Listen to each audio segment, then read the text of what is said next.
नमस्कार माझ्या नवीन ब्लॉगमध्ये. तर हे आहेत आमचे भाऊसाहेब आणि हो, ह्याला दुसरं नाव नाही आहे बरं का. याचं एकच नाव आहे, फक्त भाऊ.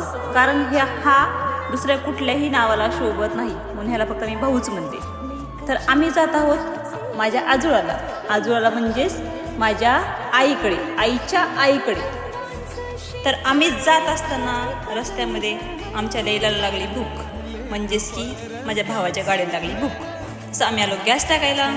तर आम्ही फायनली पोहोचलो आमच्या पप्पाच्या घरी. पप्पाच्या घरी गेल्यानंतर बघा, हे आमचे आहो हे नक्की कचऱ्यामध्ये पेरू शोधतायत का पेरूमध्ये कचरा शोधतायत हे काही समजलं नाही. बघा, ह्यांचे नाटकं हे चालू असतं. जेव्हा बघल तेव्हा काही ना काही नवीन.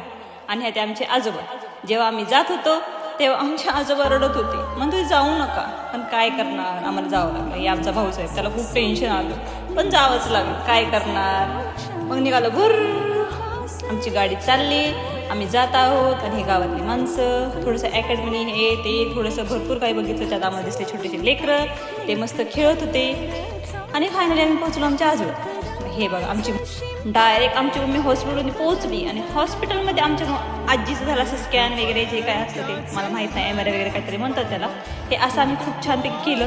तिथून आले आम्ही बाहेर. मग आमची आजी असं भरपूर काही खूप छान असं आम्हाला सांगत होती.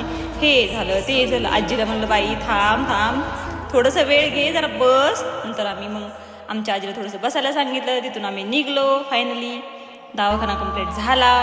आणि तिथून मग थोड्याशा गप्पा गोष्टी हळूहळू चालूच होत्या.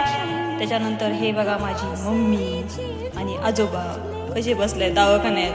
तिथे आमचा रिपोर्ट येणार होता. रिपोर्ट बघता क्षणी वाट बघत होते सगळे. त्यानंतर कसा तरी रिपोर्ट आला. नंतर आजीला लागली होती भूक. मग आम्ही आजीला थोडासा ज्यूस पाजला, आजोबांना ज्यूस पाजला. हे आणि आमचे आहो तेच ते, दुसरं काही नाही. नंतर आमच्या भावाने चोरला माझा बूट आणि बूटही दिलं नाही.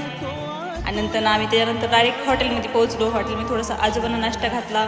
हे बघा, आमची मम्मी कशी आजोबांपाशी बसली, मस्त खाती. आणि मला माझ्या पप्पांपासून लांब ठेवले, स्वतः तिच्या पप्पापाशी बसली. हे बघा माझे पप्पा.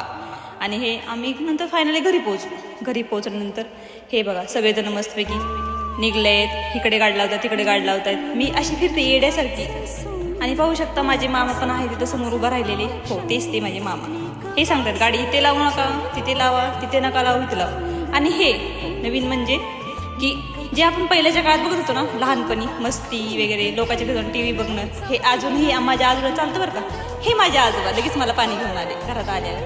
मग जरा मी म्हणलं जरा फेरफटका मारावा जरा घरांचा. हे आमच्या मामीचं शॉप. मस्तपैकी आमची मामी स्वयंपाक बनवत होती आणि केल्या होत्या इडल्या. मग काय बघितलं आणि पोट भरलं. आणि मग निघलो बाहेर. परत तेच ते चहा पाणी वगैरे चालू झालं. तिथून निघलो बाहेर. हे काय सगळं हसी मजाक हे ते चालू होतं.